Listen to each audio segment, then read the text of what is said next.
میں اپنے فکر کا خلاصہ آج آپ کی خدمت میں پیش کروں گا، اور میرا اس سلسلہ اجتماعات کے اعتبار سے الوداعی تحفہ ہوگا۔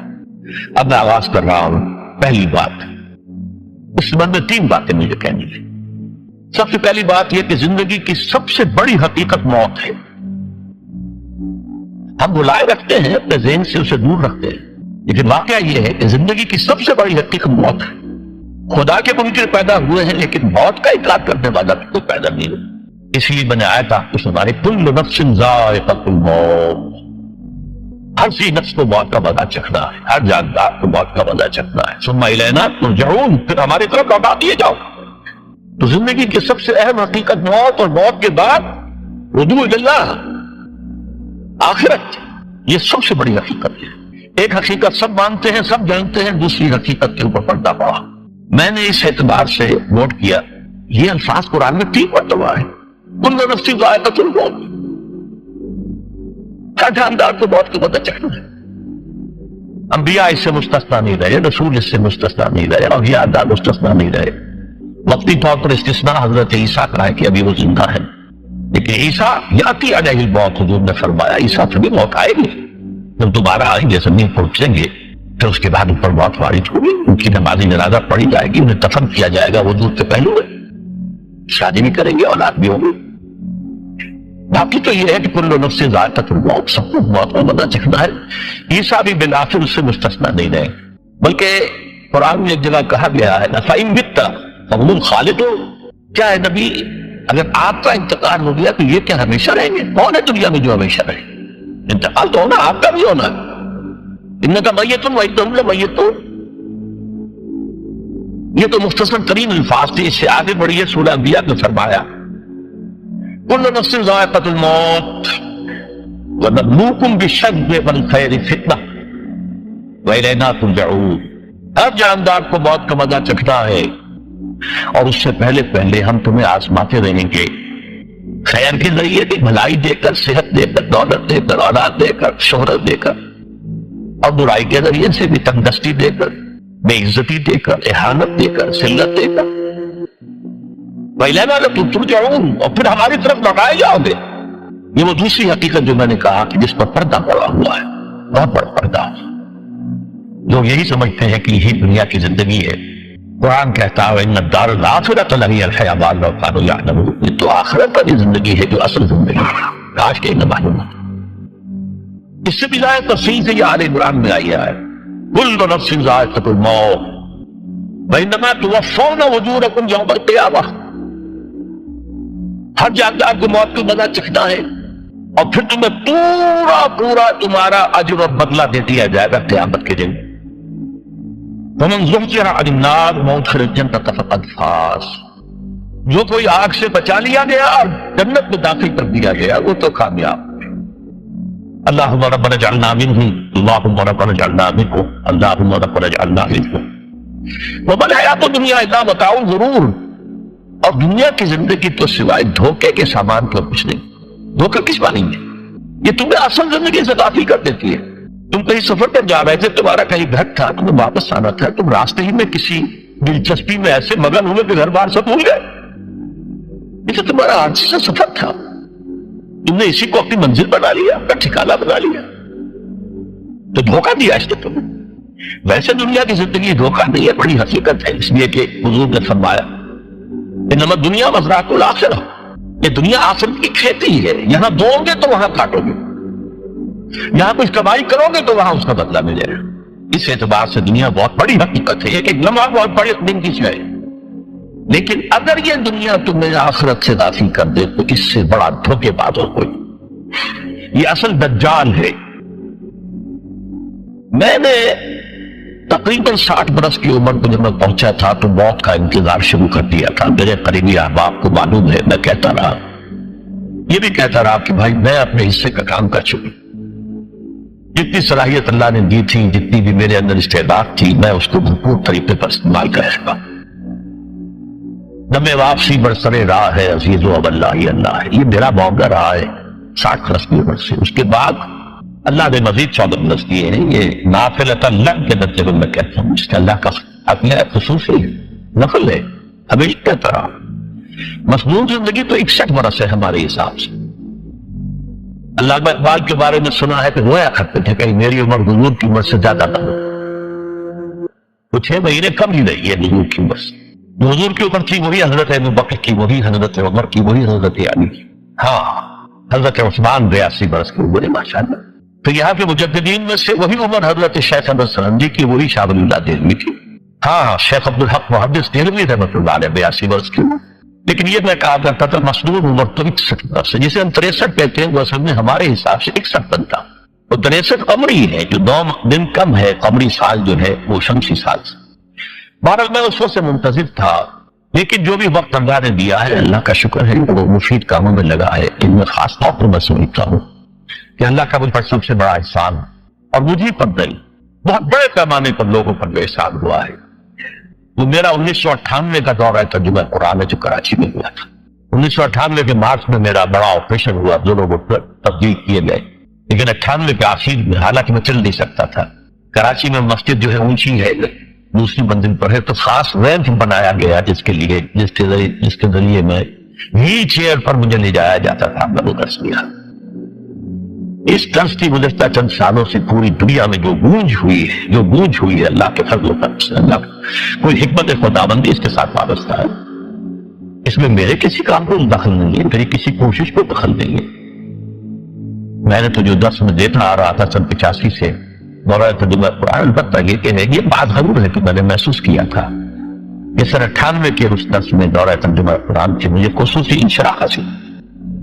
میری ساری گفتگو کا حاصل کیا ہے؟ دیکھیے نظریاتی تحریکوں کا تعلق اشخاص سے نہیں ہوتا. ٹھیک ہے، کوئی اس کا داعی ہوتا ہے، کوئی اس کا مؤسس ہو جاتا ہے، کوئی اس کا آغاز کرنے والا ہوتا ہے، لیکن نظریاتی تحریک افراد سے وابستہ نہیں.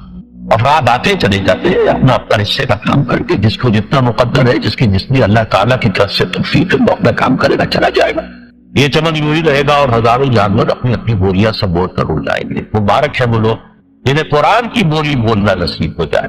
وَإِنْ يَحْسُنُ أَنِّي مِنْهُمْ، مجھے گمان ہے اللہ کے فضل ہے کہ میں ان میں سے ہوں. میں نے قرآن کی بولی بولی ہے، اور قرآن مجید کو جیسا کہ وہ ہے ایز اٹ از، اپنے کو مظلومہ خیالات، اپنے کوئی ذہن سے زائدہ نظریات کو میں نے اس میں دخل دیں گی. اسے انگریزی میں آپ آبجیکٹیولی کہتے ہیں، خالص معلومی طور پر قرآن کو پڑھا، قرآن کو قرآن سے سمجھائے، یا پھر سیرت رسول سے سمجھائے. میں لفظ سنت کی بجائے سیرت استعمال کر رہا ہوں. قرآن مجسم حضور تھے صلی اللہ علیہ وسلم، اور حضور کی سیرت اور حیات جو ہے وہ قرآن مجید کی اصل تفسیر. یہ حقیقت بھی بہت کم لوگوں کے لیے ہے. وہ احادیث کا نام تو لیتے ہیں، احادیث بھی ہیں، سیرت بھی تو احادیث ہی سے ملتی ہے، لیکن میں خاص طور پر سنت یا حدیث کی بجائے سیرت کر سکتا ہوں. قرآن کی 2 سورسز ہیں، قرآن خود اور سیرت رسول صلی اللہ علیہ وسلم. بہرحال انشاءاللہ العزیز یہ کام بڑھے گا، چلے گا. یہ میں ابھی بات میں پیش کروں. دوسری بات جو میں نے آیت پڑھی آپ کو، وَمَن نُعَمِّرْهُ نُنَقِّصُ فِي الْخَلْقِ أَفَلَا يَعْقِلُونَ. بہت بڑی حقیقت زندگی کی یہ بھی ہے.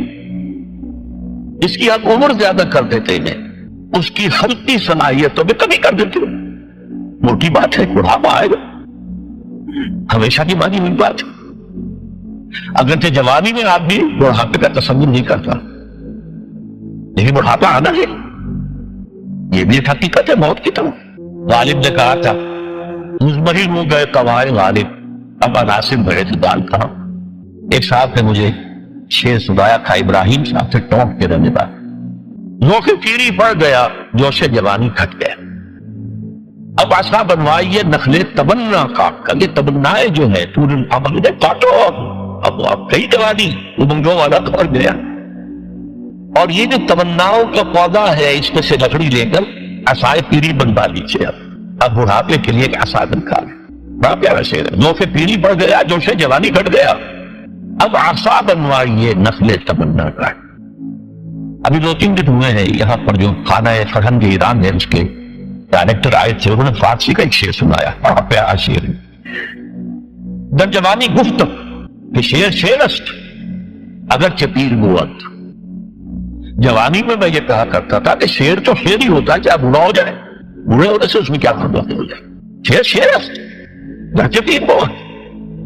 کیوں میں پیری رسیدم جب میں خود پیری اور بڑھاپے پر پہنچ گیا دیدم، تو مجھے یہ بات نظر آئی، پیر پیرست گچشیر بہت، بوڑھا بوڑھا ہی ہوتا ہے چاہے وہ شہری کیوں نہ ہو۔ تو یہ بڑھاپا جو ہے یہ زندگی کی دوسری بڑی حقیقت ہے۔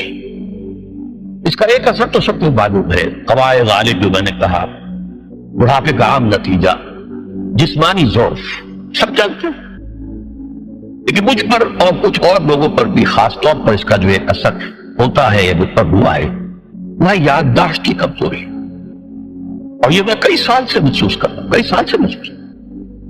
میری پرانی یادداشت بڑی مضبوط ہے، قوی ہے، اس میں کہیں کوئی کمی نہیں، لیکن ریسنٹ پاس کی چیزیں جو ہے، پچھلے 5-6 سال کے واقعات مجھے یاد نہیں رہتے، اشخاص سے ملنا ہوں اور دیکھ کے پہچان لیتا ہوں، کئی بار ملاقات ہوئی، نام یاد نہیں آتے، تاریخیں اور اشخاص کے نام کے اعتبار سے تو خاص طور پر کئی سال سے میری جو میموری ہے وہ امپیئرڈ،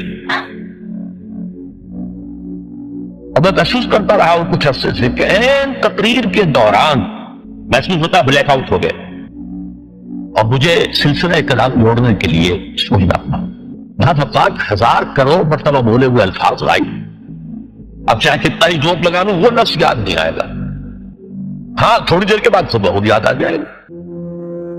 میری اس آپریشن سے چند کچھ عرصے پہلے تک جو میری تقریریں یہاں ہوئی، میں بہت سے لوگوں نے نوٹ کیا، میری تقاریر میں وہ روانی نہیں رہی تھی، وہ جو کراس ریفرنسز آیا کرتے تھے، اس کی بنا پر ایک مولانا عبد الکریم پاریک صاحب تھے ناگپور کے، انڈیا کے، مولانا علی میاں کے، وہ خلفاء میں سے، انہوں نے تفسیر لکھی قرآن، وہ ایک مرتبہ لاہور آئے تھے، تو اسے ہی ملاقات ہوئی، میرا قصہ میں سنا، پھر یہاں وہ ایک دینی ادارے میں تھے، وہاں میرے خلاف باتیں ہو رہی تھی، تو انہوں نے کہا بھائی اس شخص کی کیا بات کرتے ہو، اس کے سامنے تو معلوم ہوتا ہے کہ قرآن کھلا ہوا ہے، جہاں سے چاہے لے لے، پھول کھلے ہیں گلشن گلشن، لیکن اپنا اپنا دامن، کیا بات کر رہے ہیں؟ عبد الکریم پاریک صاحب کی وہ جو تقاصر تھا وہ صحیح تھا، کراس ریفرنسز کا آنا، القرآن یفسر بعضہ بعضا، اس میں بہت کمی آ گئی۔ بہرحال اس کے علاوہ تیسری چیز ہوتی ہے بڑھاپے میں ریزسٹنس کی کمی کی وجہ سے عوارض، بلڈ پریشر کا میں مریض ہوں اور کوئی 25 برس سے، شوگر کا میں مریض ہوں اور کوئی 5 برس سے ہوں، ایک خاص برس جو اس پر آیا ہے آج سے 4 سال پہلے، اس کی ایک تاریخ ہے۔ یہ جو امراض دماغی کے ماہرین ہیں یہ کہتے ہیں کہ ایک مرض ہے بائی پولر ڈپریشن، انسان میں کبھی تو انشراح ہوتا ہے، ایکٹیویٹی ہوتی ہے، سوچتا ہے، اور ایکٹیو کرنے کے لیے، گفتگو کے لیے، بھاگ دوڑ کے لیے طبیعت میں آمادی ہوتی ہے، کبھی وہ بجھ سا جاتا ہے، کبھی وہ حرکت کرنے کو جی نہیں چاہتا، پڑا رہے کسی کونے میں، سو جائے، تو یہ بائی پولر معاملہ کہلاتا ہے، یہ ویو چلتی ہے۔ اچھا یہ ہے ہر انسان، جسے ہم عام طور پر کہتے ہیں موڈ آف ہے بھائی میرا، مجھ سے باتیں، یہ موڈ کا آف ہو جانا، آن ہو جانا، یہ عام آدمی میں بھی ہوتا ہے، لیکن جو اللہ کے کسی فضل و کرم سے زیادہ ذہین ہو، زیادہ حساس ہو، ان میں کے لیے یہ جو ویو ہے یہ زیادہ اونچائی زیادہ نیچائی، زیادہ اونچائی زیادہ نیچائی، اور اس کو پھر ہم کہتے ہیں مرض، بائی پولر۔ یہ ہمارا خاندانی مرض ہے، والد صاحب کا تھا، وہ تھا، بڑے بھائی اظہار احمد صاحب کو ہوا، میری بڑی ہمشیرہ کو ہوا۔ عام طور پر اس کی عمر ہوتی ہے اور وہ ہوتی تھی، 3 تجربے مجھے ہیں، والد صاحب کو 13 برس میں نے اٹینڈ کیا ہے اس بیماری، سن 52 سے 65 تک جب کہ ان کا انتقال ہوا۔ یہ عام طور پر شروع ہوتا ہے 50 برس کے لگ بھگ، میری عمر جب 50 برس کے لگ بھگ ہوئی تو مجھے کئی مرتبہ محسوس ہوا کہ میری تقریر کے دوران سوئچ آف ہوتا ہے۔ ایک مرتبہ سن 70 میں میری یادداشت کئی گھنٹوں کے لیے بالکل ضائع، اس کا میں نے تذکرہ کیا ہوا، میری کتاب ہے حساب کم و بیش، جو کیفیت پر گزری تھی، جس کرب کے عالم میں وہ چند گھنٹے پر گزرے تھے، میں انہیں الفاظ میں بیان نہیں کر سکتا، آپ بھی خراب ہے، میں ابتدا کی صبر ہے، میں انتہا معلوم کچھ بھی نہیں۔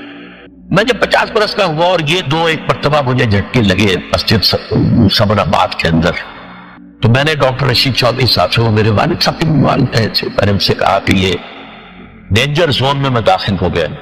ان کا نہیں آپ کو یہ نہیں ہوگا، اس لیے کہ آپ اللہ کے کتاب کی خدمت کر رہے ہیں۔ تو ان کی یہ بات تو پارشلی ٹروتھ نکلی کہ 70 برس کی عمر میں مجھ پر یہ 20 برس اللہ تعالیٰ نے مجھے اس میں ایک بونس دے دیا۔ 70 برس میں ظہور ہوا، اس کا ایکسائٹنگ کاز بنا ہے افغانستان میں جو حادثہ ہوا طالبان کے ساتھ، اتنا صدمہ مجھے تھا، ایک دم بیٹھ گیا، ایک دم بیٹھ گیا۔ یہ چیز جو ہے ابھی کنٹینیو کر رہی تھی، بائک اور اس کے لیے میں دبا بھی لے رہا ہوں. البتہ اس معاملے میں میری ایکسائٹمنٹ جو ہے زیادہ اوپر چلے جانا، یہ صرف ایک بار ہوا اللہ کے فضل و کرم سے. زیادہ جو ہے وہ اس بروڈنگ، اس غور کرتے رہنا، بیٹھے رہنا، لیٹے رہنا، وہ جس کا نقشہ حضور کے بارے میں کھینچا گیا ہے، یا ایھا المدثر یا ایھا المزمل، اے کمبل میں لپٹ کر لیٹنے والے اور اے لحاف میں لپٹ کر لیٹنے والے، قم فانذر قم اللیل الا قلیلا، وہ ایک کیفیت ہوتی ہے. اور سورۃ الانشراح اور سورۃ الضحیٰ کی جو تفسیر مولانا پانی پتی رحمت اللہ علیہ، ثناء اللہ پانی پتی رحمت اللہ علیہ نے لکھی ہے، اس میں اس کا ذکر بڑی تفصیل سے کہ دو صورتیں اسی سے متعلق ہیں. تصوف کی اصطلاح میں اسے کہتے ہیں قبض اور بسط. کبھی قبض ہوتا ہے، اندر سے گویا کہ بندش لگ گئی ہے، تو ہو گیا کہ پتہ نہیں کچھ کام کرنے کو جی نہیں چاہ رہا. اور کبھی بسط ہوتا ہے، طبیعت اور مزاج کھلا ہوا ہے، گفتگو کر کے بھی لطف آنا. تھوڑا فرق جو ہے یہ تلفظ کا ہو جایا کرتا ہے مختلف زبانوں میں. جیسا کہ آپ کو معلوم ہوگا کہ آج کل جو عرب کے وہ قاف کو گاف پڑھتے، گل گم، قم کی بجائے قم کی بجائے گم، قل کی بجائے گل، اقول لک اقول لک، وہ گاف. تو یہ جو ہے فرق ہو جاتا ہے. تو مکہ، وادی مکہ، یہ ہے در حقیقت مکہ مکرمہ، تو پہلا گھر جو بنایا گیا ہے. اور اس کے بارے میں جو عام طور پر کہ اس کے معمار حضرت ابراہیم، یہ بات صحیح نہیں. اس کے معمار اول حضرت آدم علیہ السلام خود، اول بیت، پہلا گھر. کیا یہ ممکن ہے کہ آدم سے لے کر ابراہیم تک کوئی گھر اللہ کی عبادت کے لیے؟ ناممکن. اول بیت میں خود دلیل موجود ہے. حضرت آدم علیہ السلام نے اس کی تعمیر. البتہ اس کے بعد بعض سیلابوں کی وجہ سے یہ عمارت گری اور کچھ جو وہاں پر آبادی بنی وہ بھی ختم. تو ایسے آتے ہیں، آپ کو معلوم ہے یمن میں جب ان کا ایک بند ٹوٹا تھا بہت بڑا، سد معارف، تو پھر وہاں جو خوشحالی تھی اور جو وہاں پر جو باغات تھے، جو کھیتیاں، سب برباد ہو گئی. اور وہاں سے لوگ جو ہے نقل مکانی کرنے پر یہی یمن کے قبائل تھے جو جا کر شام اور عراق میں آباد ہوئے. یہی یمن کے دو قبیلے تھے جو مدینے میں آ کر آباد ہوئے، اوس اور خزرج، یہ یمن کے قبیلے. تو اس بند کے ٹوٹنے کے بعد اگر خدا نہ خواستہ اگر ہمارا تربیلا ڈیم ٹوٹ جائے کیا ہوگا؟ پچھلے دنوں خبریں آئی ہیں اخبارات میں کہ ہندوستان میں غور ہو رہا ہے اس پر کہ تربیلا ڈیم کو اڑا دو. وہ سوچ رہے پاکستان کو ختم کرنے کی سبیل کیا ہو سکتی ہے؟ تو بڑی سمپل ہے، بڑا آسان کام، بمبارڈمنٹ کر دینا. ٹھیک ہے، ان کا جہاز آئے، کچھ کو ہم گرا بھی لیں، کچھ تو آگے جو ہے وہاں پر وہ اپنے بم جو ہے وہ ہدف کے اوپر گرا جائیں گے. کیا ہوا؟ یوں سمجھیے کہ جو سونامی کا آیا تھا سیلاب، وہ سونامی کا سیلاب آئے گا بھارت میں، پاکستان میں، اور ہر چیز تباہ ہوگا. کم سے کم سمجھیے کہ تقریباً 100 میل کی چوڑائی میں، اور یہ سب جو ہے ریگستان بن جائے گا. ہر چیز خدا نہ خواستہ.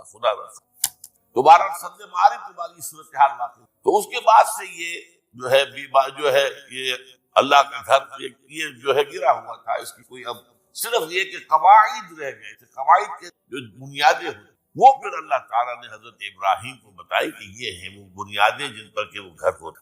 وَإِذْ يَرْفَعُ إِبْرَاهِيمُ الْقَوَاعِدَ مِنَ الْبَيْتِ إِسْمَاعِيلَ، ان بنیادوں پر حضرت ابراہیم اور اسماعیل نے کر دو معماران حرم نے یہ عمارت جو ہے دوبارہ تعمیر. تو گویا کہ حضرت ابراہیم علیہ السلام معمار دوم ہے. معمار اول اس کا جو ہے وہ خود حضرت آدم علیہ السلام فی آیات بینات مقام ابراہیم. مقام ابراہیم جو بھی وہاں گئے ہیں دیکھا ہے یہ ایک پتھر تھا جس پر کھڑے ہو کر حضرت ابراہیم علیہ السلام تعمیر. اب آج تو آپ کو معلوم اسکیفولڈنگ لگ جاتی، بانس لگ گئے، آج کل تو جو ہے پائپ جو ہے لوہے کے اس سے لگا کر تو جیسے جیسے عمارت اٹھتی جا رہی ہے اسی طریقے سے اس کے ساتھ جو ہے وہ چل رہے ہیں اور ان کے اوپر کھڑے ہو کر تعمیر ہو رہی ہے. تو ایک پتھر ایسا تھا کہ جو خود بخود اللہ تعالیٰ کے اٹھانے سے یا یوں کہیے کہ ملائکہ کے اٹھانے سے، اور اسی پر حضرت ابراہیم کھڑے ہو کر وہ پتھروں کے اوپر پتھر رکھتے جا رہے ہیں. اور اس کی وجہ سے اس پتھر کے کتنی دیر کھڑے رہنا ہوا ہوگا حضرت ابراہیم علیہ السلام کا کہ اس پر ان کے پاؤں کے نشان بن گئے. وہ ہے مقام ابراہیم جو آپ نے دیکھا ہوگا کہ وہاں ایک بہت قسم کا ایک پنجرا سا بنا ہوا ہے اور اس کے اندر مقام ابراہیم. اور جب بھی طواف کرتے ہیں طواف کے بعد 2 رکعتیں وہ پڑھی جاتی ہے ابراہیم، مقام ابراہیم کے پیچھے جتنا بھی قریب تر ہو کر پڑھا جا سکے. لیکن بہرحال رخ تو فی آیات بینات مقام ابراہیم ومن دخلہ کان آمنا. تو ایک نشانیاں ہے وہ اللہ تعالیٰ جن لوگوں کی کہ دل کی آنکھ روحانی آنکھیں کھلی ہو ان کو دکھاتا ہے، اور ایک وہ ہے کہ جو ہماری ان سامنے کی ظاہری آنکھوں کو یہ نوٹ کر لیجیے کہ یہ مقام امن کا گہوارہ رہا۔ عرب میں لوٹ مار قتل غارت، قتل کے بدلے میں قتل کے جواب میں قتل تھا، لیکن اس وقت بدترین دور میں عربوں کا معاملہ یہ تھا کہ کوئی شخص فرض کیجئے کہ وہ کئی مہینے سے اپنے باپ کے قاتل ڈھونڈ رہا ہے تاکہ قصاص لے سے بدلہ لے سکے، اسے کہیں نظر نہیں آ رہا، اچانک حرم میں نظر آ جاتا ہے، وہاں وہ نقصان نہیں کرتا۔ یہ امن ہے، اللہ تعالیٰ نے اسے امن کی جگہ بلد الامین کہا گیا، امن والا شہر۔ تو یہ جو ہے یہ تو آج تک جو برکت ہے وہ ومن دخلہ کان آمنا وللہ علی الناس حج البیت من استطاع الیہ سبیلا، اور اللہ کا حق ہے اپنے بندوں پر کہ وہ حج کر اس کے اس گھر کا جو کوئی استطاعت رکھتا ہو سکتا، اگر زیادہ راہ ہے، خرچہ ہے، جانے آنے کے اخراجات مہیا ہیں، اور یہ کہ آپ پیچھے جن کو چھوڑ کر جا رہے ہیں ان کے لیے بھی اتنے وقت کا جو ہے وہ انتظام ہے کھانے پینے کا، گزارے کا، نان رکھنے کا، تو آپ اب اگر اس فرضیت کے بعد کوئی شخص تاخیر، وہ بڑے گناہ میں مبتلا ہے۔ جیسے ہی فرضیت ہو جائے، پہلا کام جو ہے، پہلا قرض جو ہے یہ اللہ کا قرض ہے بندوں۔ یہ لام جو آتا ہے، لام اور اعلیٰ، لام کسی کے حق کے لیے، اعلیٰ کسی کے اوپر حق ہو۔ وَلِلَّهِ عَلَى النَّاسِ حِجُّ الْبَيْتِ مَنِ اسْتَطَاعَ إِلَيْهِ سَبِيلًا، یہ تو اللہ کا حق ہے لوگوں پر،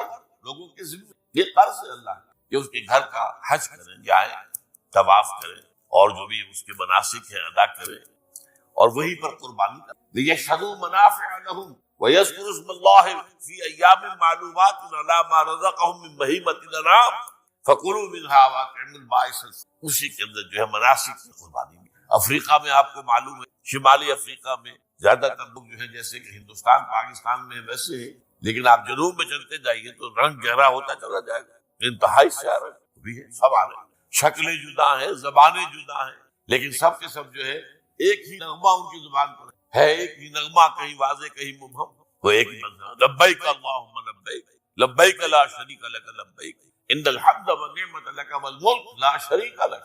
اب یہ ترانہ ہے، توحید کا ترانہ، اور گونج رہی ہے اس وقت، آپ اندازہ نہیں کر سکتے کہ وہ پوری سرزمین گونج رہی ہو اس ترانے کے ساتھ، کیونکہ تھوڑی دیر کے بعد نئے قافلے داخل ہو رہے ہیں۔ ابھی ایک قافلہ جو ہے اس نے صحیح مکمل کی ہے، شامل ہو، بلکہ اس کے دوران ابھی اس کا ختم نہیں ہوا کہ تیسرا قافلہ چلا رہا ہے۔ وہ تو یہاں کو ظاہر بات ہے کہ میں نے چونکہ ایک نقشہ اپنی نگاہوں سے دیکھا ہے مدینہ منورہ سے اور مکہ مکرمہ جاتے ہوئے رات کے وقت، کہ کہیں جو ہے وہ روشنی اور وہ قطار ٹوٹتی ہے، مسلسل معلوم ہوتا ہے کہ سڑک کے اوپر گاڑی ہے، مسلسل، کہیں اس کے اندر وقفہ ہی نہیں۔ اتنے بڑے پیمانے زبانیں جدا ہیں، ایک دوسرے کی زبان نہیں، لیکن ایک زبان اور بھی جو بغیر بولے سمجھ میں آتا ہے، اس سے معلوم ہوتا ہے سب کے لیے محبت ہے، ہمارے بھائی ہیں تمام، بعض کے لیے محبت کا جذبہ زیادہ ہے۔ ترکوں میں انڈو پاکستان کے لوگوں کے لیے بہت محبت ہے۔ اب وہ بات جو نہیں کر سکتے، سمجھا نہیں سکتے، لیکن ان کی آنکھوں سے، ان کے انداز سے وہ محبت ٹپکی۔ تو عالمگیر جو ہے اسلام، ہمگیریت، عالمگیریت، آفاقیت، اس کا جو مظہر نظر آتا ہے وہاں۔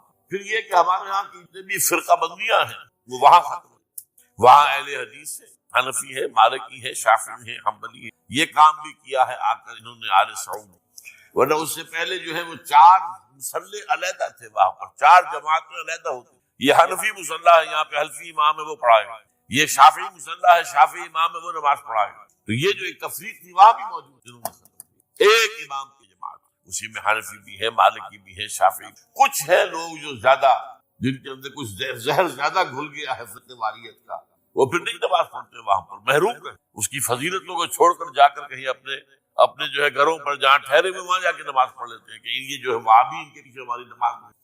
لیکن نہیں، عام طور پر ایسا نہیں، عام طور پر سب لوگ جمع نماز پڑھتے۔ اور ایک سب سے بڑا مشاہدہ جو ہوتا ہے، جو مجھے سب سے پہلے ہوا تھا پہلے حج میں، یہ 1962 کی بات ہے، تو میں نے محسوس کیا یہ نماز کے اختلافات جو اسلام مسلمانوں میں صرف اتنے ہیں کہ جس سے جماعت نہیں ٹوٹتی۔ اختلافات ہے، رفع یدین ہے یا نہیں ہے، آمین بالجہر ہے یا نہیں ہے، اختلافات ہے، لیکن جماعت نہیں ٹوٹتی۔ وہ جو ڈرل ہے، ڈرل جیسے کہ ڈرل ہوتی ہے، آرمی پریڈ ہو رہی ہے، وہ ڈرل ختم نہیں ہوتی، ایسا نہیں ہے۔ میں نے جب سوچا اگر کسی مسلک کے نزدیک رکوع بھی 2 ہوتے، جیسے سجدے 2 ہیں، تو وہ لوگ تو ایک رکوع کے بعد دوسرا رکوع، اور باقی لوگ سجدے میں چلے گئے ہوتے، جماعت ٹوٹ جاتی۔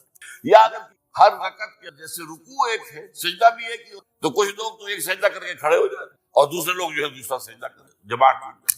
تو یہ میں سمجھتا ہوں کہ کس کی حکمت ہے، کس نے یہ طے کیا کہ ٹھیک ہے آپ میں رنگا رنگی بھی ہو، اے ذوق اس چمن کو ہے زیب اختلاف سے، اختلاف بھی رفع دین ہو رہا ہے، آمین بالجہر بھی ہو رہا ہے، نہیں بھی ہو رہا ہے سب سے، لیکن کوئی اجتماعیت نہیں ٹوٹی۔ یہ زندہ معجزہ ہے اسلام کا کہ 1400 برس بیت گئے ہیں اور کتنے بڑے علاقے میں اسلام پھیلا ہے، اور یہ کہ مختلف مسالک موجود ہے۔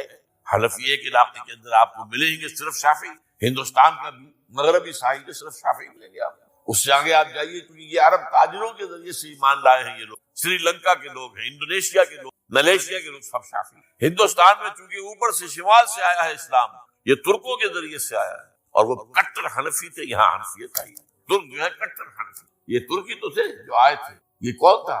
محمود غزنوی کون تھا؟ سبکتگین کون تھا؟ الپتگین کون تھا؟ بختیار کاکی کون تھا؟ قطب الدین بختیار کون تھا؟ سب ترک۔ اور ترک بھی کون؟ غلامان، خاندان غلامان یاد ہے، لیکن 12 اسلام کے ساتھ آیا ہے، وہ خالص ہے۔ وہاں جا کر سب جمع ہوا ایک وحدت کے۔ تو یہ چیز مشاہدات وہاں کے جو ہماری ظاہری آنکھوں جس کا کہ قلب کے اوپر بڑا گہرا اثر ہے۔ اب میں ایک موضوع لے رہا ہوں، یہ جو قربانی کا مسئلہ ہے، اس کے بارے میں ایک زمانے میں تو بہت منکرین حدیث کی اس کے خلاف بڑی جو ہے ایک مہم چلی تھی کہ ختم کیا جائے اس کو۔ یہ خواب کا جو ہے خرچ ہوتا ہے بہت اور ضائع ہوتا ہے گوشت، اتنے بڑے پیمانے پر گوشت ہوتا ہے، کھایا نہیں جاتا۔ اچھا ایک زمانے میں فریج بھی، یہ بھی نہیں کہ آپ محفوظ کر دیں، گوشت ضائع بھی ہو سکتا ہے، اور بھی چیزیں جو ہے وہ گوشت کی وہ صحیح طور سے استعمال نہیں ہو۔ تو اس کے اوپر بڑا پروپیگنڈا منکرین حدیث کا رہا کہ یہ جو ہے قربانی صرف حج کے موقع پر۔ میں اس کی نفی کے لیے آج آپ کو بتا رہا ہوں کہ سورہ حج کے جو 2 رکوع ہیں، ایک چوتھا ایک پانچواں، چوتھے رکوع میں بھی قربانی کا ذکر ہے، پانچویں میں بھی قربانی کا ذکر ہے۔ یہ ایک دم جو ہے ایک جگہ پر جو 2 طرح کی قربانیوں کا ذکر ہو رہا ہے، یہ کیوں ہو رہا ہے؟ چوتھے رکوع میں وہ مناسک حج کے ساتھ وہاں جو فرمایا گیا لِيَشْهَدُوا مَنَافِعَ لَهُمْ وَيَذْكُرُوا اسْمَ اللَّهِ عَلَى مَا رَزَقَهُم مِّن بَهِيمَةِ الْأَنْعَامِ فِي أَيَّامٍ مَّعْلُومَاتٍ عَلَى مَا رَزَقَهُم مِّن بَهِيمَةِ الْأَنْعَامِ فَكُلُوا مِنْهَا وَأَطْعِمُوا الْبَائِسَ۔ وہاں پہ قربانیاں دو، پھر اللہ کا نام لو ان جانوروں پر جو اللہ نے تمہیں عطا کی، اور جو معین دنوں کے اندر دو، فی ایام معلومات، اور پھر اس میں سے خود بھی کھاؤ، اور جو ہے جو جیسے صدقہ کا گوشت ہوتا ہے وہ نہیں ہے، وہ قربانی کا گوشت ہے، اس میں سے آپ خود بھی کھائیں اور غربا کو کھلائیں، غریبوں کو دے، مساکین کو دے۔ تو یہ پورا حکم آ چکا چوتھے رکوع کے۔ پانچواں رکوع پورا کا پورا جو ہے وہ عید الاضحیٰ پر ہے میرے۔ یہی حکمت صوم کے بارے میں کہ وہاں جب ایک حکم تکرار کر کے کہ پہلے فرما دیا گیا فمن کان منکم مریضا او علی سفر فعدۃ من ایام اخر، اگر بیمار ہو کوئی اور یہ یہاں کے سفر پر ہو تو تعداد دوسرے دنوں میں پوری کرے۔ پھر کیا وجہ دوبارہ آ رہا ہے؟ شہر رمضان الذی انزل فیہ القرآن ھدی للناس وبینات من الہدی والفرقان فمن شہد منکم الشہر فلیصم ومن کان مریضا او علی سفر فعدۃ من ایام اخر۔ کیوں؟ یہ تو ادبی اعتبار سے یہ کلام کا عیب شمار ہوتا ہے، تکرار بلا کسی۔ وہاں کیا تھا؟ وہاں ان 2 رعایتوں کے ساتھ تیسری بھی شامل تھی کہ اگر صحیح ہو اور مقیم ہو پھر بھی روزہ نہ رکھو تو ایک مسکین کو کھانا کھلا دو۔ یہ رعایت ختم ہوئی ہے رمضان کے روز، اب رکھنا پڑے گا روزہ، اور اگر بیمار ہو یا سفر پر ہو تو ٹھیک ہے دوسرے دنوں میں پورا کرو، پورا کرنا لازم۔ تو یہ چیز جو ہے یہ در حقیقت کسی وجہ سے بالکل یہی بات ہے۔ سورہ حج کے چوتھے رکوع کے اندر وہ جو قربانی ہے حج کے ساتھ اس کی کراچی۔ اب سنیے یہ جو آ رہا ہے، فرمایا وَلِكُلِّ أُمَّةٍ جَعَلْنَا مَنْسَكًا، ہر امت پر ہم نے ایک جو ہے قربانی کا معاملہ نازل وہ جو ہے فرض کیا ہے۔ میں نے چونکہ آج شروع میں کہا تھا کہ صوم اور حج میں کچھ مشابہت ہے، دیکھیے صوم کا حکم بھی آیا تھا تو کس طور سے آیا تھا؟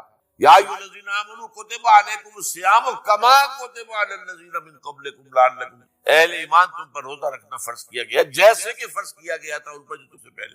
یہاں پر اسی حوالے سے بات ہے کہ اے مسلمانوں یہ قربانی صرف تم پر فرض نہیں کی جا رہی، یہ تو ہر امت پر، ہر نبی ہر رسول، وَلِكُلِّ أُمَّةٍ جَعَلْنَا مَنْسَكًا لِيَذْكُرُوا اسْمَ اللَّهِ عَلَيْهَا، تاکہ وہ نام لیں اللہ کا، عَلَىٰ مَا رَزَقَهُم مِّن بَهِیمَةِ الْأَنْعَامِ، جو کچھ اللہ تعالیٰ نے دیا ہے۔ یہ چوپائے جو ہیں حیوانات ان پر اللہ کا نام لے کر چھری پھیری جائے، اللہ کے نام سے ان کو ذبح کیا۔ فَإِلَٰهُكُمْ إِلَٰهٌ وَاحِدٌ فَلَهُ أَسْلِمُوا، تو یہ